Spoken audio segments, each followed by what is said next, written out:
Hafizou, Je peux dire, c'était en quelle année? C'est en 86. troisième épisode. J'avais déjà 16 ans. Mon oncle m'a mis nu, devant tous mes petits frères et devant ma copine. Et m'a fouetté. J'étais en larmes ce jour-là. Je pleurais.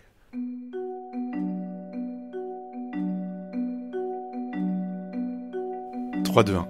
Donc, du coup, j'ai toujours vécu ça comme une injustice. C'était ça ma vie.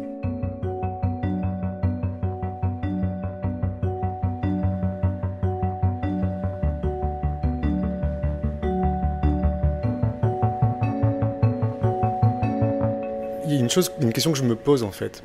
C'est que ton oncle, pourquoi il était comme ça? Parce que j'imagine que ce que tu me disais au tout début, tu me racontais qu'il avait été élevé sûrement pendant la période coloniale. Oui. Et peut-être que les colons français l'avaient traité comme ça aussi. Franchement, à cette question-là, je ne peux pas te donner la réponse. Je ne sais pas. Même à l'école, il paraît que lorsqu'il encadrait les enfants, il était comme ça. Donc je ne sais pas d'où lui a eu ce comportement-là. Mais dans la sous-région de Kandi, tout le monde le connaissait qu'il était méchant. Et je ne sais pas, peut-être que ta question peut être vraie, parce qu'il avait ce surnom-là de colon aussi. Ah, on disait que c'était un colon. Oui. Vieux colon. C'était son surnom? Oui. Voilà. Il avait ce nom-là de vieux colon. Du coup, je ne peux pas dire, est-ce que c'est les colons qui ont fait qu'il a hérité de ça? Il avait ça dans le sang? Point d'interrogation.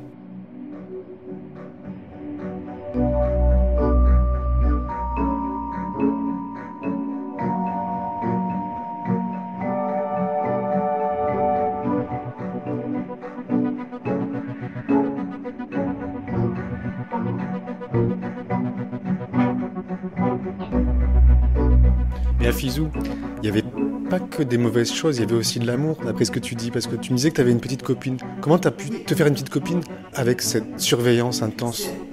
C'est la petite copine qui venait chez moi, Comment elle s'appelait? Sakina. Mais, bon, en ce temps-là, je disais copine, copine, mais il n'y avait pas de lien Physique. physique. C'était juste des intentions. Voilà, c'était des intentions comme ça. Et elle m'adorait, je l'adorais aussi. On se retrouvait et elle profitait. Comme elle sait très bien que chez nous, on est bien encadré pour les études, donc elle profitait pour venir étudier avec nous. Et c'est comme ça on s'est fait une idée, donc on est devenus des amis. C'était un peu de réconfort. En ce moment, ça ne changeait rien chez moi. Tu devais avoir beaucoup de colère. Ça, effectivement. Franchement, parce que il m'arrivait des fois, je pique une rage, une colère. Je me dis que je vais tout détruire dans la maison, quel que soit ce qui peut m'arriver, ou bien je m'en vais de la maison. Mais ceux qui me connaissent me donnaient de temps en temps de réconfort. On sait que ce n'est pas facile pour toi, mais essaie de comprendre. Essaie de surmonter tout ça là. Un jour, ça va passer. Garde ta patience. Quand est-ce que ça s'est terminé tout ça? Ça a cessé au moment où lui-même en personne m'a demandé de quitter les bancs d'école. Il t'a demandé de quitter l'école. Oui.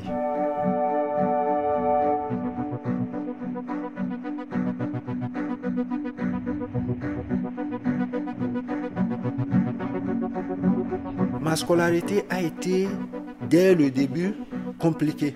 Pourquoi? Parce qu'un élève de classe de troisième qui va à l'école sans la tenue adéquate, Julien, c'est quoi?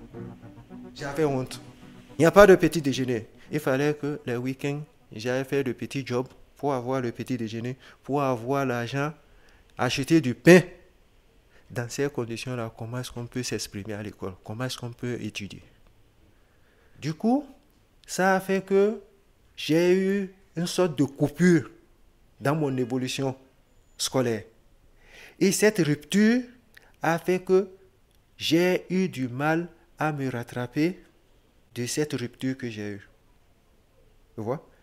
Du coup, ça a diminué ma compréhension des choses, mais pas abîmé totalement mon intelligence.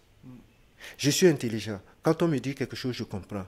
Mais quand il y a, par exemple, un devoir ou bien un examen où je devais exprimer cette intelligence, je n'arrivais pas.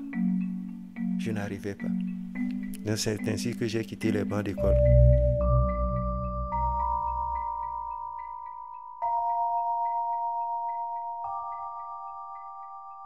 Une fois que tu as quitté les bancs de l'école, t'es parti de la maison?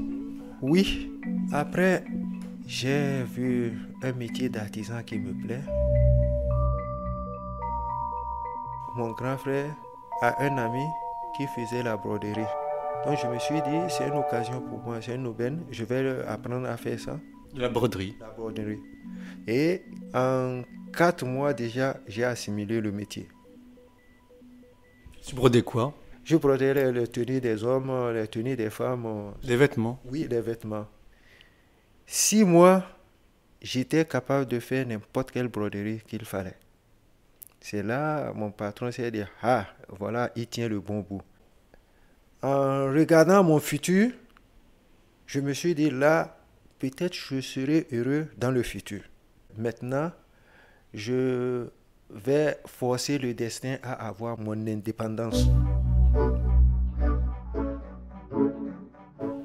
Et comme ça, j'ai pu obtenir mon diplôme. De brodeur. Oui, j'étais autonome maintenant. T'étais soulagé. Un peu. T'as pas bu ton thé? Ah non, va le boire.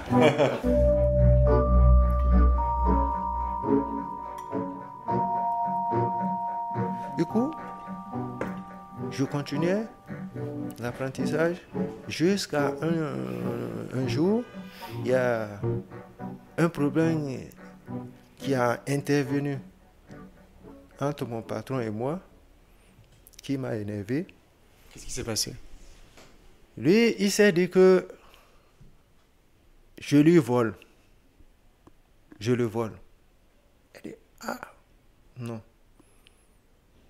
Je n'ai jamais volé. Depuis la correction que j'ai eue de ma mère, l'idée de voler ne me traverse plus la tête. Mais comme il a insisté, il a dit, ah, me soupçonner de vol, je ne l'accepte jamais. J'étais en rage. Est-ce qu'il t'avait accusé d'avoir volé du fil? Il m'accuse de vol de tout. Je vole ses fils pour faire du job avec et c'est ça qui m'a énervé. Je lui ai dit devant lui les 4 vérités. Dès ce soir-là, je quitte ton atelier et c'est ce que j'ai fait. C'est comme ça que je lui ai claqué la porte, je suis parti. Quand tu as claqué la porte au nez de ton patron, j'imagine que c'est aussi un peu ce que tu avais rêvé de faire avec ton oncle. Il fallait que tu te rebelles contre quelqu'un. Effectivement. Du coup, quand je l'ai fait comme ça m'a un peu soulagé et je suis parti. C'est là maintenant je me suis laissé aller. Qu'est-ce que tu faisais? Rien. J'ai traîné comme ça, sans rien faire. Tous mes grands frères chaque fois me harcelaient. Tu risques de devenir un bandit de la maison, on ne le souhaite pas. Tu risques de devenir voleur si tu ne veux rien faire. J'ai dit, mais laissez-moi tranquille. Donc tu as erré comme ça? Oui. Pendant près de 6 mois. Quand, par surprise, la lettre de ma mère me parvient. À suivre. La lettre de ma mère me parvient.